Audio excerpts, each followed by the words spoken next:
So I'm going to be talking about technology and the learner, and a little bit about Star Wars to weave through. So just as a spoiler alert, how many of you have not seen the latest movie, Star Wars? Okay, you need to leave. I'm sorry. I'm just kidding. Okay. So I'm glad that you were able to be here. I think a lot of you traveled very far. You probably realize by now that Hawaii is the most isolated population in the world. The closest populated area is Los Angeles, and that's 4,200 kilometers away. Japan is another 6,200, and of course, if you go to Sydney, it's 8,200. So it's a long ways to get here, as most of you did not have a direct flight. You probably had to take 2 or 3 flights, so it is hard. And we do have our challenges. Even though we are situated on all of the islands, the major islands, we have 10 campuses that's part of our system. So we are separated by water. As you can see, we do have close to 60,000 students statewide. One research university, which is where I'm situated, as well as some teaching universities and community colleges. They're 2-year campuses. So if you've been to Japan or live in Japan, Japan is well connected with bridges, right? Well, not Hawaii. We don't have any bridges connecting the island. None at all. Japan has tunnels connecting the islands. And we don't as well. And even England, I guess, UK has a tunnel going to France. None has been done yet, and I don't think ever will. It's just too deep.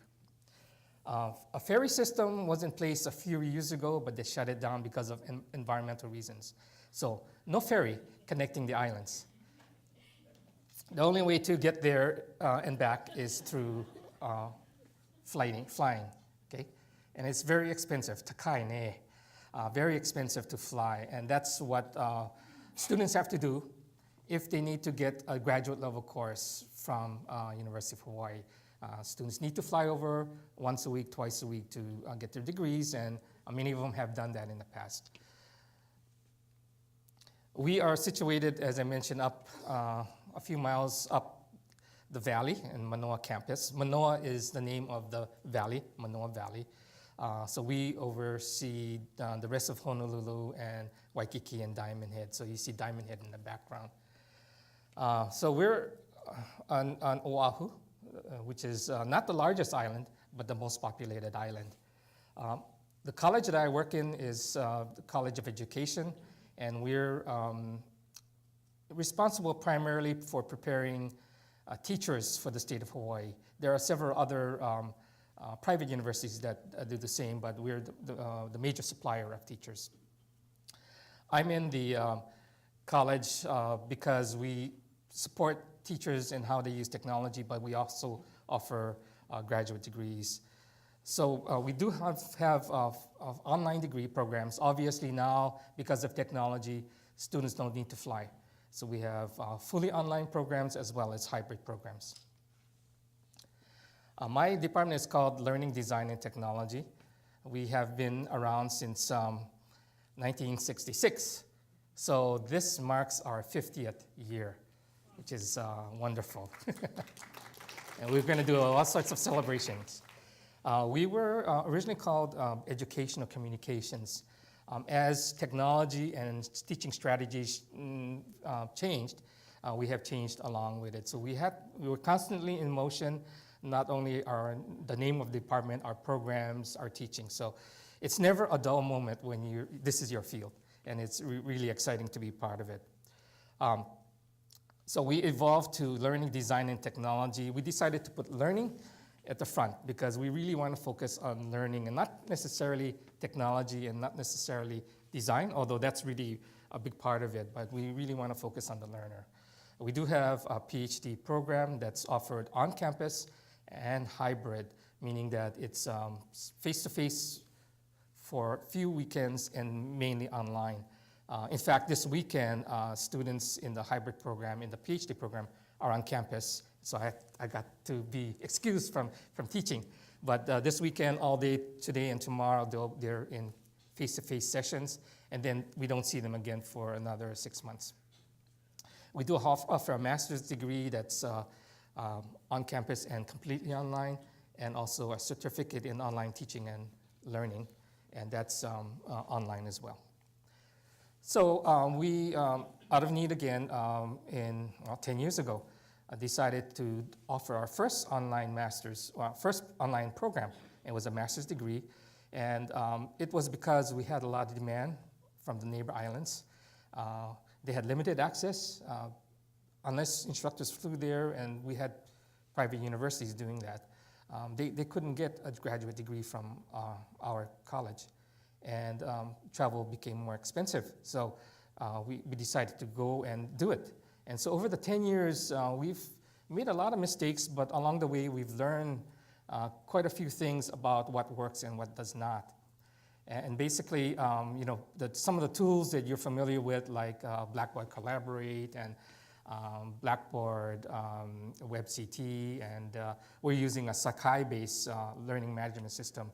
But these tools have been used and practiced and discovered by our students as well as our faculty members that really, when it comes down to it, when students need to process content, it's best to engage them asynchronously. They need a lot of processing time. So a lot of that is web-based in the learning management system. However, for discussing content for interaction, both synchronous and asynchronous is very, very useful. So we use Blackboard Collaborate mainly for discussion. A few years ago, students told me, we like your lectures, we like your PowerPoint presentations in Collaborate, but it'd be more useful is if we could actually have discussions. So talk about flipped learning. I decided to put a lot of my content, which I normally present like I'm doing now, either in video or just put it on the web where they could pour through that. And then use the class live time for discussion. And we could do discussion groups, come back and have them report and so forth. So that's for more lively kinds of discussion. But throughout the weeks that we may not meet synchronously, they'll be involved in discussion boards. So that works out pretty well. Problem solving, of course, you need process time asynchronously done. Collaboration, we do a lot of group work, and they collaborate using whatever tools work for them. Some of them use social media, others would use email. Many will use Google Hangout to meet synchronously, but also Google Chat and other interactive texting for asynchronous collaboration. Students get to present a lot because they are creating content, they're creating projects, and so we use the synchronous time for that. And they'll do that in Blackboard Collaborate, but also many of them will meet and work on their presentations in Google Hangout. Reflection, that's very important for our programs, and we do this in discussion boards asynchronously. So other things we've learned along the way, this is our 10 years of making mistakes and discovering what works well, is that many of our students are adult learners, and so they value co-learning quite a bit. Howard Reingold talks about co-learning, and also the instructor is a co-learner with the students. So talk about communities of practice. A lot of them have a lot of value to contribute to the class. Collaborative projects work really well. Peer mentoring, because there's one instructor and maybe 25 students, so we rely on a lot of peers to help other students, and social networking, whatever they choose to be their tool will work. So we don't force a particular technology on them. A lot of times we will show them the tools, but have them choose what works for them. And many of them come to the programs already familiar with social networking tools. So the flexibility of online course when designed well is valued because of convenience, self-pacing, and location of learning, which is online. Course assignments should have clear design with practical outcomes that should be done at the very beginning so that they can plan their whole schedule way in advance. They're busy people. And what we need to do is find out how to shift the workload to more interactive content, such as using intelligent tutors or gamifying some of our content. So making it available that's highly interactive. It's one thing to have videos and handouts that they can read, but another to engage them in some kind of interactive software. So as I mentioned, 10 years. What's happened back then, many of you probably were not around, but the hottest technology when I was a student, and this was 10 years after the program got started, tells you my age, was the overhead transparency. So the real technology was having the overlays, right? The multiple transparency sheets, and that was really high tech at that time because you could add information or subtract. Film strip, 35 millimeter slides, and so forth, getting down to our streaming media and virtual environments. So we've had to deal with a lot of various kinds of technology, and it'd be really interesting to have a timeline in which probably has been done. But for our department, I think we'll probably, for the 50th anniversary, work on a timeline of technology that we use in the department. But instead of doing that, I'm going to do a timeline based on Star Wars movies. So how many of you have seen the first one? The first one, right? But the first one is not number 1, right? It's number 4. Okay, so more than half of you. Okay, great. So back then, 1977, and see, how many of you seen it when it came out in 1977? That's different. Okay, so that's different, quite different. Many fewer hands there. Okay, so the technology then was the personal computer. Apple II computer came out. Our department actually had the Apple, it wasn't called One, but just the Apple that came out. So this was done primarily out of the garage. You know the history of Steve Jobs and all, Wozniak. But basically, it was a novelty in our program. We had one computer for the entire department. And when we went to our dean to say, could we have more? He goes, why do you need more? You have one. You know, what are you going to do with more than one computer? So that became a big issue, and we had to actually buy our own computer then. And back then it was $3,000, which was not cheap. Okay, 1980, episode 5. Okay, Empire Strikes Back. And so Sony Walkman. So here we got wearable technology, which is early wearable technology, portable technology, mobile technology, still analog as well. 83 was Return of the Jedi, my favorite. And we have mobile phones coming out. How many of you owned one of those brick phones? Yeah, I had one. Yeah, it's transportable, not really mobile, not very portable, but transportable, and gave you some muscle, I think, to be able to carry it around. Okay, then we go back now to episode 1, which is 1999. Y2K. Remember from Y2K and the panic that we had about what's going to happen when the clock strikes 2000. 2002, 3 years later, Star Wars 2. BlackBerry, personal digital assistant, or digital device. So the PDA in many forms, a lot of phones became PDAs, which did more than just be able to call. The smartphones were prevalent. And in 2005, Star Wars 3, gaming was really big, outsold any software and movies, and the Microsoft Xbox 360, along with Nintendo, Wii, and some of the others were very, very popular. So that's a lot of technology that happened, and along the way we adapted and used various kinds of technology for our teaching. So in 2015, what happens?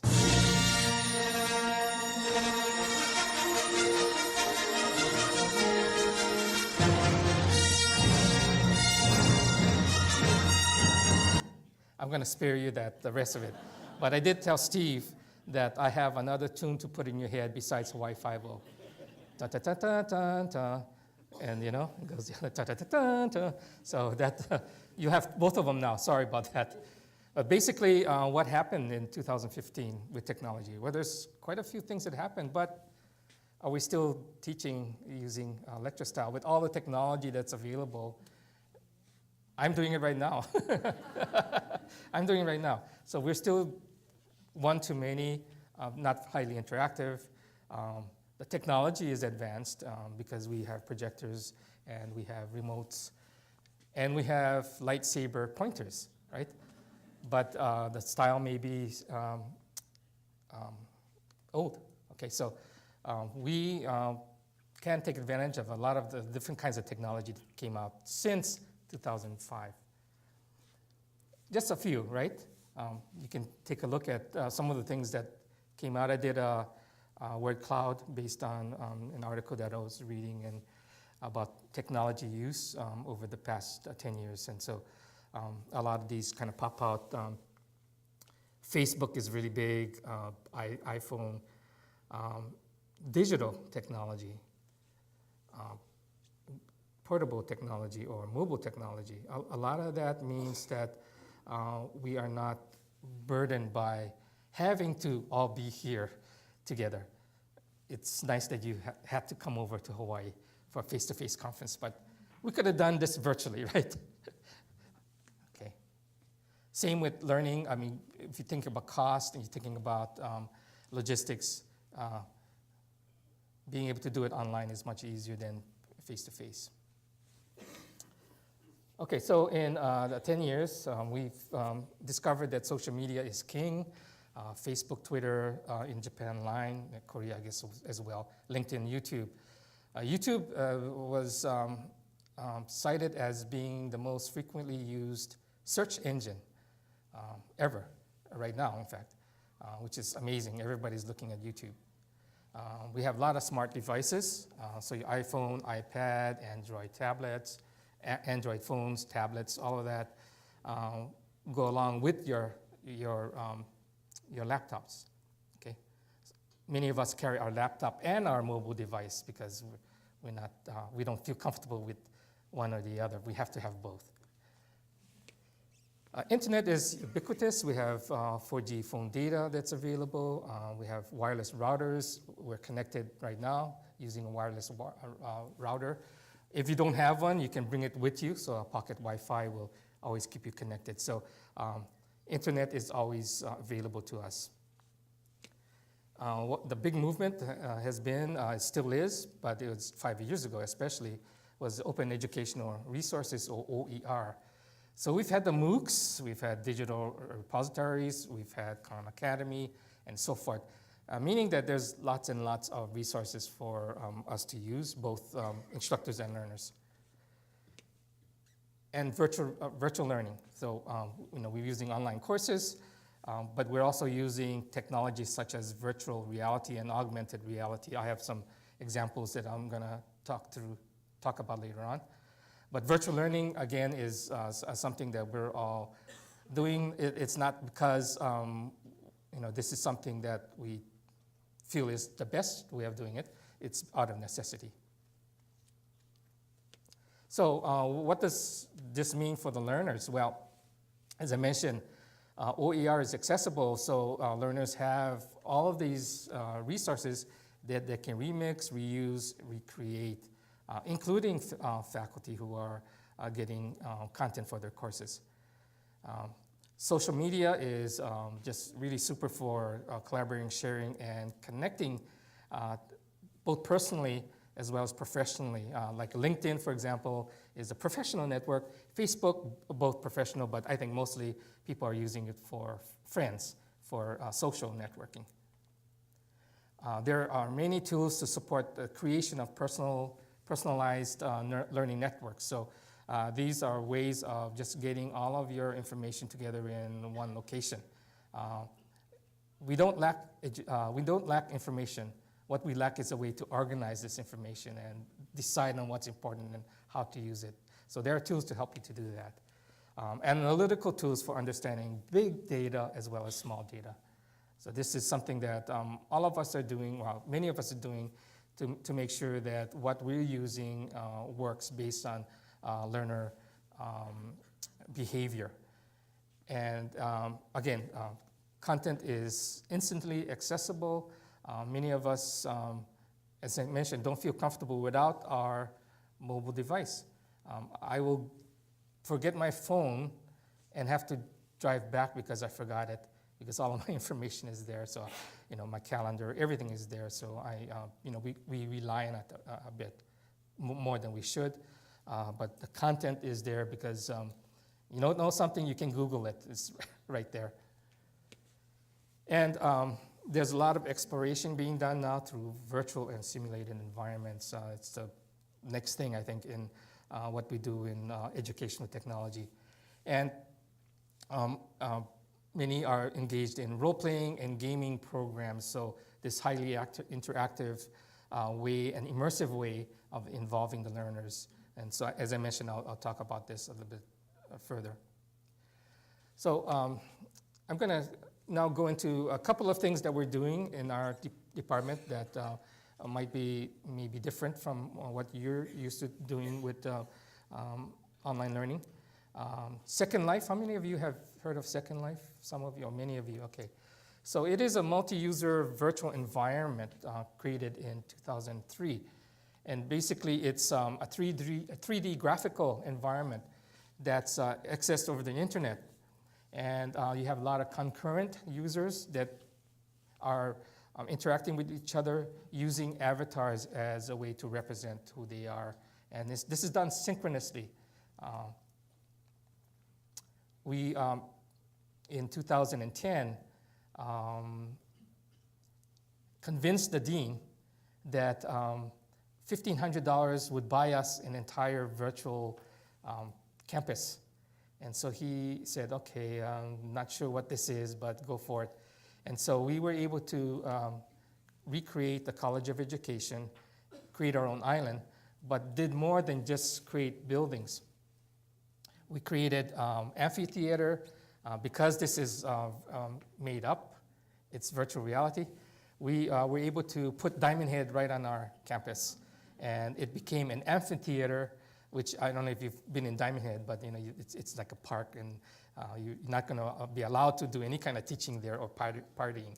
So we created a lot of different things on our island, and this is something that we thought would be useful in recreating virtually many of the kinds of events that you would do face-to-face, but it would be hard to do because people are scattered throughout the islands. Another kind of technology that some of you who have youngsters or know of youngsters, they're doing Minecraft. Minecraft is huge. And this was created in 2009 by a Swedish programmer. And basically, it's a computer game that involves players to create and construct their own 3D interactive game. So it's not only for them to be involved in a gaming situation, but they are allowed tools that have them create their own games. And so it's a way for them to build their own virtual world using digital building blocks. The game concept works because kids like to play games. And so there's challenges and problem solving along the way. It doesn't have to be that way, but that's a good way to engage learners. Many of the teachers in our who are using Minecraft have students develop their own games and apply science and math to that. So basically, there are tools to dig their virtual area, which is mining, digging, and make objects. So adding building blocks, and that's the craft. So that's how they came up with Minecraft. So it's digging and building, and it's like a big sandbox that you can build your own castle, your own building, but many other things. So it's sort of like digital Lego in a sim world. So Dr. Peter Leong teaches in our department, and he's the one that teaches in Second Life. And in Second Life, he teaches people how to build Second Life objects. And so, the Second Life was not necessarily, and Minecraft was not necessarily done for educational purposes, but we are remixing, reusing it, adapting it for teaching and learning. So there are not a lot of educational programs in Second Life and in Minecraft yet, but the idea is that we get into the design aspect, evaluate it, and then figure out eventually how to build our own. So I'll talk about a case study that happened last year. This would be our graduate program in our college and an elementary school class in Hawaii. Minecraft was used at Momilani Elementary School, and fifth grade teacher was teaching a course in science and math. And his goal was to reinforce and apply scientific process through the use of Minecraft in physics and creating a safe virtual environment to do that kind of experimentation. So he taught the concept of engineering design and had them experiment, again, without fear of something going wrong and people getting hurt, okay? And so part of the experiment was to look at independent, dependent, and control variables in an experimental situation. And what they were doing was building a roller coaster and looking at these variables and how they may affect how the roller coaster works. And they did several trial runs, collected data using Google Forms, and were able to evaluate their own design. So this was kind of a 5-week project for them. They had a lot of fun and were able to share their results with us. Peter Leong, this is his avatar. Looks a little different from his real picture. Nice thing about Second Life is you can be whoever you want to be or whatever you want to be. You don't have to be human, right? But it represents you. You're able to interact by walking, flying, jumping, skipping, swimming, whatever you want to do, that works. So he teaches Second Life, and his course goal is to, of course, design, develop, and evaluate instruction in a virtual world. So his synchronous sessions are in world, in Second Life. He has a classroom, as you see, that's outside, because a classroom can be anywhere in Second Life. It could be up in the clouds, it can be in a tree, it could be on a barge floating on the ocean. He happens to meet on a patio or lanai outside of our college. He uses Laulima, which is a learning management system, to handle some of the other kinds of instruction, and mostly asynchronous instruction, as well as Google Classroom for discussion and blogs as well. So the basic fundamentals of building in Second Life is simple blocks or sims, and they are not the easiest to do. There's a learning curve, but if you take it bit by bit, it's fun to do. And so their building starts off with primitives or prims, and basically what you do is you build small objects, and then the small objects can be added to make larger objects. So a tree is started from a leaf that's on a branch, then you duplicate those branches and you get a tree. So with a plant, it could be a building or a car or whatever you want to build. It starts with small building blocks, and you add to it and figure out through math and trial and error how it works. So a lot of it is experiential learning. It's gaming, it's design. There's a lot of activity going on. They do tours, they look at other examples. They take virtual field trips. This one here is a hot air balloon somewhere in, I think, Sonoma, California. And they're able to see what was done in this example. So they then can take ideas and bring it back to their own projects. So their final project was to create a virtual world instructional module. They did it by teams because it's a lot of work, and they get to choose what topic they want to. But most of them decided they wanted to work on the Polynesian voyaging educational simulation.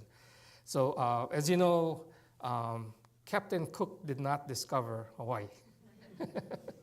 Our connection to England is because Captain Cook discovered Hawaii. In fact, I'm from Waimea, Hawaii, and Waimea is where Captain Cook landed and said, I discovered the Sandwich Islands. And of course, a couple hundred native Hawaiians were there to greet him, and they had something to say about being discovered. But anyway, the discovery really took place hundreds of years ago from Polynesia. And so Hokulea project, Polynesian Society project, was done to kind of recreate that whole movement. And so how do you build a craft that can just move by wind, and how do you navigate without any compass? How do you navigate by the stars? So a lot of that has been going on. In fact, Hokulea is circumventing the world. They've already gone past South Africa, I think, and they're making their way up the Atlantic. So this project was to kind of look at, you see Hokulea there. How can we build one, and what can we do to provide more information about this in Second Life? So data was collected, and through qualitative evaluation, the measurement indicates, and obvious that there's be increased engagement and motivation by learners. Students work collaboratively when they had a project to work on together that was fun. They needed to communicate with each other, especially virtually, since they don't see each other face to face.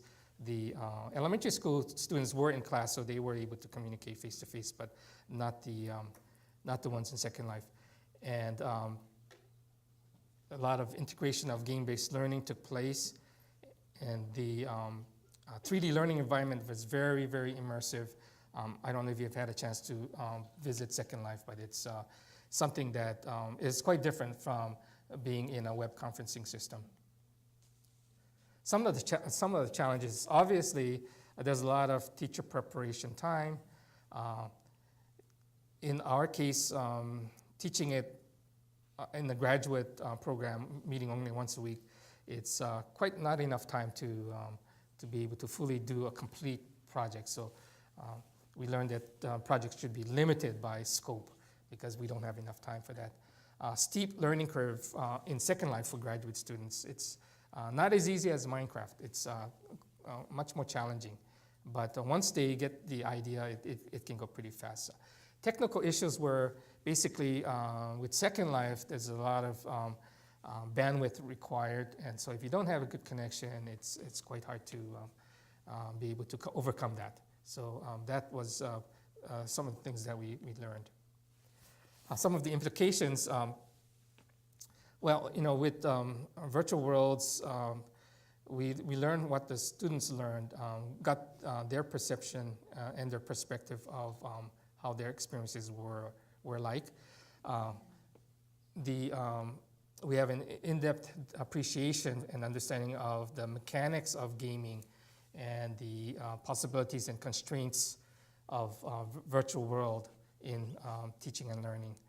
So it was not as easy as they thought it would be, especially if you're focusing on educational outcomes and how do you make that possible? How do you scaffold learning entirely in virtual world? The challenge by the instructor was having to know everything, so what they decided through the process was, students can take leads in various kinds of aspects of building a virtual world. Many of them come with some good background, and if they concentrate in one area, they can mentor other people. So it's a sharing kind of thing that went on. And as I mentioned, better to start small and have a success than try to do something very, very big. So the Polynesian Voyaging project did work because everybody had small parts to do and they added it up together, but it's still ongoing. So the conclusion was that you can successfully implement a virtual in both face-to-face and fully online environments. And depending on the audience, tech learning curve may or may not exist. In Minecraft, some of the graduate students used Minecraft and there was not much a learning curve at all. Substantial time and effort is done to learn and master virtual world in teaching and learning. And also there's an added effort required, but well worth the time and investment when you know that students are more engaged and motivated in learning. As I mentioned, our master's program has gone on for 10 years now. And many of our students come from different islands. They are not necessarily able to come for commencement when they finish their 2-year or 3-year program. And so we decided to do it in Second Life. And so we do both. We still have the commencement that's part of the university, but they can also participate in Second Life. We created an entire graduation platform, and you'll see it was picked up by one of the television stations. So what I'm going to show you is a report by the station, and you get to see what it looks like. A new dimension in learning. Good evening, I'm Stephanie Lau. And I'm Keahi Tucker. Their education is real, their master's degrees bona fide, but at graduation, reality gets a little fuzzy. Tonight, 22 Oahu students met up inside Diamond Head Crater for a commencement speech truly out of this world. Ben Gutierrez is here to explain in our top story. Ben? Well, Keahi, it is a first for the University of Hawai'i as the College of Education held a graduation ceremony online in a world that included a Diamond Head amphitheater. No need for caps and gowns, just a laptop and internet access. These students received their master's degrees in educational technology in a small classroom, or actually in the virtual online world of Second Life. About maybe 2 or 3 of the online students will come and join the actual commencement ceremony. So we thought it would be a good idea for us to have a virtual graduate ceremony in Second Life. 22 graduates attended the virtual ceremony. They got to hear a commencement speech delivered by the Dean of the College of Education, who was in another small classroom. Don't be afraid to risk, for that's how you learn. And delivered by the Dean's Second Life avatar. The road less traveled is sometimes fraught with barricades, but it is on that road where your character is tested and your growth realized. So take a leap and go for it. Part of the issue for us in education, though, is to adapt to the changing students, the changing learners. Because they're growing up with technology and are more comfortable with technology than faculty are at times. Not only was the graduation ceremony virtual, so is the after-graduation party. Bummer. There were 3 students who actually were on campus for the graduation. I thought it was great. My family was able to come and attend the Second Life graduation. There's 10 kids in my family, and they range from Georgia all the way to Texas to California. Using technology as a stage, I think, for graduation makes a lot of sense. One graduate says there was some advanced preparation. We did a dress rehearsal and a run-through with this, and it seemed to work just fine. So. You had a rehearsal? Yeah, last week. But graduation is now over, and it's time to celebrate. And we'll go to the party where you should be. There we go. And now you have to socialize. I'll leave you there. While it is a first for UH, another college actually held the first ever virtual graduation a year ago. The students who took part today have their master's degrees, but if they want, they can still take part in graduation in real life next weekend, and no flying. Ben Gutierrez, Hawai'i News Now. Okay, so that was done a few years ago, and we continue to do that every year.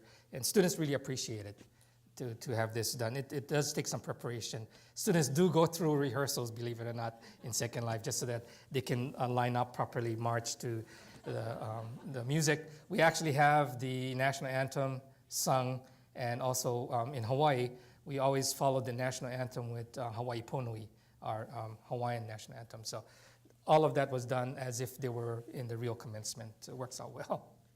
I'd like to talk about a couple more things that, when talk about emerging technologies that we're experimenting with. Many of you are aware of Google Cardboard and Oculus Rift. These are wearable goggles that allow you to experience virtual reality like Second Life or any kind of gaming environment right in your face. And it's totally immersive, and when you move around, you can actually see as if you're right there in that virtual world. In fact, Google Cardboard was made the news yesterday in CNN. Did any of you see it? You were too busy researching. Google Cardboard was used by some doctors to save a baby's life. They had a situation where the baby needed open heart surgery, and all of their instruction was 2D. And so by using virtual reality, they were able to see a 3D model of the heart, and were able to then figure out how to solve the problem, how to do the operation. So it made the news just yesterday. Oculus is still in a prototype. It costs $300 to be part of the prototype project. It'll go out on the market soon for probably much more. The Google Cardboard, much cheaper. How many of you have used Google Cardboard? Some of you. Yeah, it's about like $20 or less, right? Basically what it does is just a way of holding your mobile phone together that is running a virtual reality program, 2 screens. The goggles allow you to be able to see right in your face, see what's on your phone. But because you're seeing it stereoscopic vision, it's like a 3D world. And it's really fascinating. So you put that on. There's a strap that you can put on so that your hands are free. A lot of people are told to hang on to something that they're standing up because you can lose your balance. So that's something that we've been working on. The other thing has been augmented reality, which is slightly different from virtual reality. Augmented reality overlays virtual reality on a real scene. So basically, you're looking through a camera of a device right here, right in front of you, but on that camera is your computer or your mobile device. You're seeing other additional information that's going to be helpful. So I'll show you a short program about that.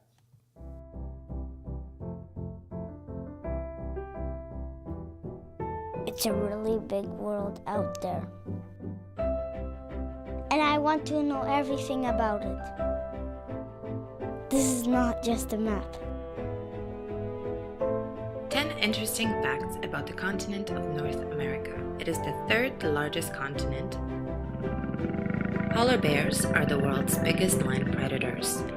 The CN Tower is a communications and observation tower in Toronto, Canada. It is almost 1,750 feet high. My mom says it's a great tool for me to learn things. But for me, it's just an adventure. I want to explore it and have fun with it. It's my window to the world.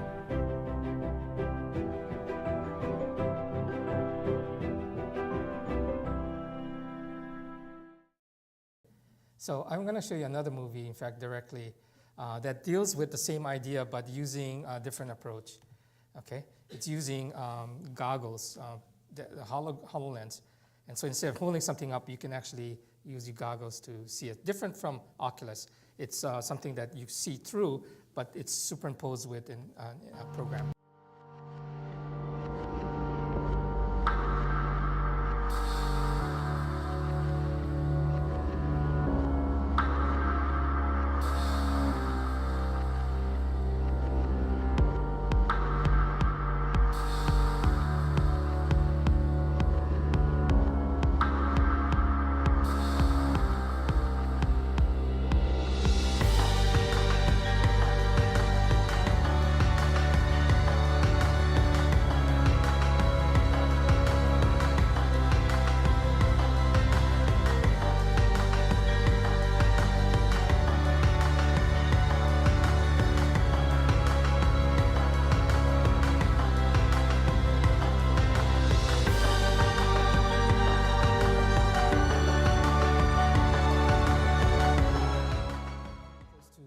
Time, but let me just show you what that lens looks like. It's a HoloLens. It's prototype now is $3,000 to purchase, and it may cost a little bit more once it rolls out for production.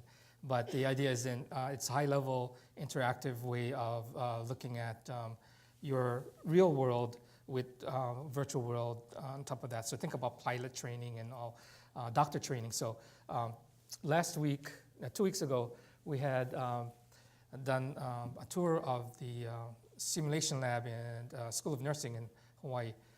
And so they have an advanced mannequin that can deliver a mannequin baby, which is really fascinating. It does a real delivery. But they were saying that HoloLens would be useful to simulate other kinds of conditions that you can't do with the mannequin, which is to show blood or show other fluids that might be a problem.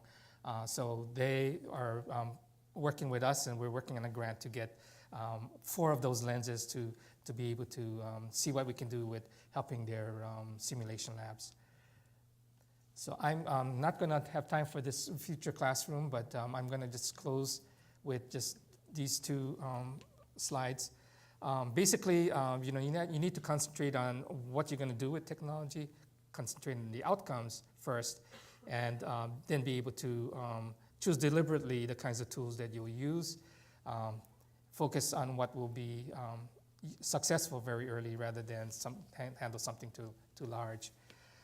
But really involve your learners. So have them do the experimentation. Give them the tools to create content and let them teach each other and give them lots of chance to play around with the technology. So that's my closing. Another way to